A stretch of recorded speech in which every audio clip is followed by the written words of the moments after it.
Hello, this is wmpyr. In today's video, I'm going to be using this guy right here. This is just a tactical flashlight, but that's not the main purpose. The main thing is using this as a yawara stick. So we're going to go into yawara stick techniques. You could use like a marker. There are tactical pens. There's all kinds of other tools of similar dimensions that you could use. So there's a lot of good videos out on YouTube where they show you basic techniques of how to use the yawara stick, and what I want to do is add my own 2 cents. But first, in a nutshell, let me show you the common techniques that you can find on YouTube. I'm not going to go into great detail because, like I said, there's already videos that show you how to do this. So the first one that I see is to just jab with it. Okay, so bam, you're throwing a jab. Technique number 2 is this, the X strike. Boom. So it's a double hammer fist. Hammer fist, hammer fist. Number 3 is to strike this way, okay? So with this part right here, you're going bam to the side. And number 4 is now back to the hammer fist and you're going downwards like this, okay? So those are the 4 common techniques that I've seen being taught on YouTube. And what I want to do is add my own 2 cents to it to try to progress it a little bit for you guys to go into some strategy a little bit deeper, okay? So the first one, jab, right? Boxing wise, this works very well. Basically, you're using just like a boxer, and the strategy there would be to keep a distance to make it harder for them to get in, or to wear them down with the jab and setting them up for stronger shots. Okay, so that's the main strategy that a boxer is going to be using, a jab. But in order for that to occur, you're going to need some distance. Okay. In a self-defense situation, you might find yourself in close quarters combat, so you don't have the luxury of distance. So in that kind of situation, you might start off like that and end up like in a boxing type situation where you have more distance. But when you start off in a close quarters situation, this is the technique that I recommend. It's like a 3-hit combo. So you're just going to jab, uppercut, hammer fist. Okay. So from right here, maybe you have a stance kind of like this, and they're being very aggressive. They could have a weapon in their hand, and at this point you got to make that decision that you're going to do something to protect yourself. You're going to commit, and when you commit, you throw the jab, and you can't just stop there, and chances are, like I said, you're in a bad spot, so you don't have the distance. So boom, you throw the jab, immediately go into that uppercut right there. And notice when I do the uppercut, I'm kind of like in the shielded position like this. Okay, you see the forearm and the elbow and even this hand right here protecting me. So boom, like this. And notice that the uppercut goes this way off to the side of my head instead of up here because I don't want to hit myself. So boom right here, and then this just, I'm in perfect spot right here for the hammer fist to come right back down. So one more time, jab, and since you're right there, immediately uppercut and then hammer fist. So a simple 3-hit combo right there comes from the sticks. Now let's move on. All this stuff, everything comes from the eskrima sticks that I'm going to show you in this video. So the second technique was this, boom, boom, X strike. Okay, you're going 1 and 2. It's a double hammer fist right there. So what I want to show you guys is with the sticks we do a lot of circular motions, and they're not for flash. They actually have purpose.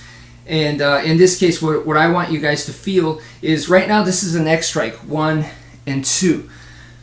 What we want to do is make it into a figure 8 motion, because if you look at a figure 8, which is a sideways infinity sign, this 2 sides right here is what makes an X into an infinity sign. If you remove that, it's an X. So in other words, inside the 8, the figure 8, there is an X in there.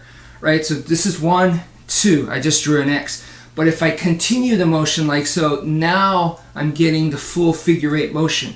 So what that does is that gives you momentum. We want to use momentum to our advantage. And chances are 2 hits isn't going to do it. So you might have to do more anyway. So what we're going to do here is this is the number 1 motion, this diagonal. So we're going to come in this motion and then repeat it. 1, 2, 3 in the same motion. And now we're going to go to the second strike right here, this going diagonal in this other direction here, and same thing, 1, 2, 3, and then go back, 1, 2, 3, switch, 1, 2, 3, and of course right now I'm doing 3 and 3, but you could switch it. You could just do 1 over here and then double over here, and then go to 3, 1, 2, 3, and then 1 over here, 1, 2, 1, 2, 1, 2, 3, 1, 1, 2. So you get the idea. You just mix it all up like that. But either way, you are continuing that motion, and you're switching up the angles as well. Boom, boom, boom, boom, boom, boom, boom. Okay, so you can kind of play with the momentum there. So I recommend that you practice like that. Once again, it comes from the sticks. And now let's go to the third technique, which was this one right here.